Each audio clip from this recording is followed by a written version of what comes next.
Pagājušo sēriju beidzām ar panelīšu fragmentu piemērīšanu, tātad arī šo te sēriju turpinām ar to pašu. Tātad ir atzīmēts, griežam ārā, izgriezts, šādas te rūsas pavarās iekšpusē, gluži kā jau visās vietās, kuras mēs remontējam. Tāpat arī rīkojamies ar šo te lonžerona galu.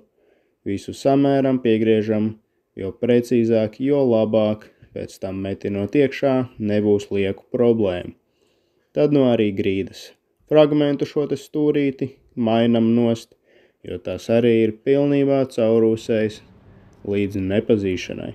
Šādi izskatās jau izgriezti šie te visi fragmenti.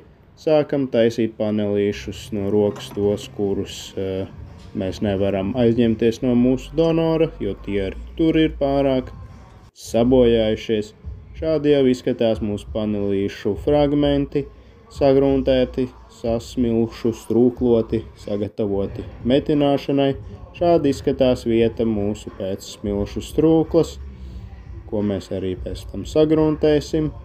Un tad, nākamajās sērijās šo te visu vāksim kopā. Griezīsim arī ārā domkarta vietu un to atjaunosim.